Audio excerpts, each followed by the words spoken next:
Halo, the Force of fuck you. When this game released to the public, it was actually broken for a while. 343 Industries took the wake-up call and said, holy shit, we actually need to fix our own game. So we basically decided to release a bunch of content updates, which expanded the game to a ridiculous size. So as usual, we'll start off with the campaign. Our cinematic begins with Spartan Locke and his team of Spartans. They are assigned to a mission to rescue Dr. Catherine Elizabeth Halsey while the Master Chief is in space on a Pelican looking for a lost communication signal. Only to find out that the signal he actually traced was his lost companion Cortana, which linked to a somewhat of a bigger threat in the galaxy, like it does. Then they bring out this futuristic looking motherfucker and he talks about Cortana for a while. The whole 50% of the game is the Master Chief and Spartan Locke legitimately hunting down one another for information. Like, that's actually pretty intense. The cinematics of the game being in 4K and high dynamic range, the technology itself is enough to keep 343 Industries way ahead of the competition until the end of the console generation. The Xbox One X takes advantage of this power in a good sort of way, either on a 1080p screen or a 4K television. The multiplayer, on the other hand, running at 60 frames per second, makes the game even more extremely interesting. Guardians took that stuff and made it like a real feature. So there's 3 modes you can play with Halo 5 Guardians multiplayer: custom games, Forge, and matchmaking. So matchmaking is like, you know, versus online sort of thing. You know, you just kill one another and play certain game types. And then custom games is the same thing, except you have more ability to customize the map and game modes. And then Forge is the coolest. It means that while you're editing an object, it's not an actual part of the environment. You can move the entire map around. You can move, you know, like other objects, which changed everything for Halo, like immediately.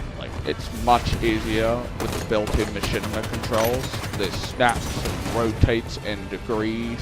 You can be more precise with your casual actions. Then there's this fine mode where you click the stick in and the camera will move very, very slowly. You can do custom cards. You can take these forge pieces and say, this is gonna be this. So the blue blades will truly look like the blue blades. Halo 5 Guardians has expanded new things, you know, like machinima controls, so people really want to take advantage of the machinima projects, they can do that now.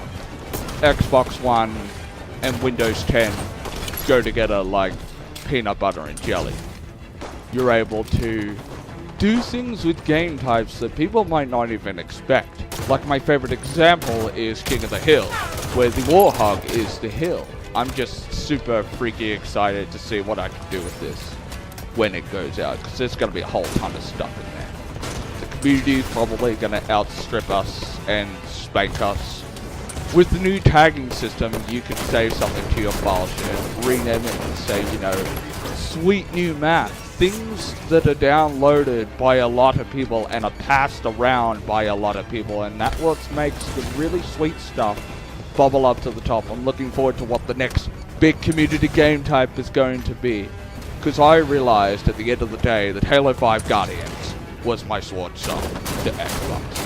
What better way to do that is to let people doing what they've been wanting to do all along, by creating new cool maps. It's the biggest Halo game I've seen in a very long time, and almost the biggest Halo game I've seen in a very long time. Don't worry folks about the split screen. We'll get it next Halo game, I'm sure of it. Maybe they'll actually learn how to make a decent Halo game without breaking it at launch. Maybe they'll learn how to actually sit there and put in the time into the games. And maybe they'll learn how to fucking compress your audio files. Why is the game with the least amount of content the biggest thing on my fucking hard drive?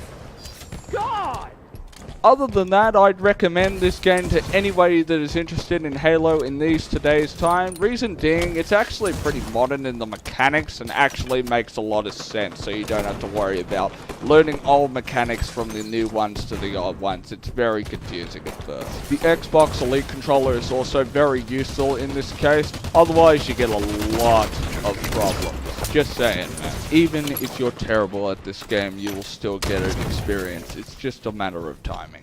So that wraps up the vlog for this month. Other than that, I'll see you next month in February, depending on the situation and what game I actually decide to review. It's still a work in progress. Other than that, see you next month. See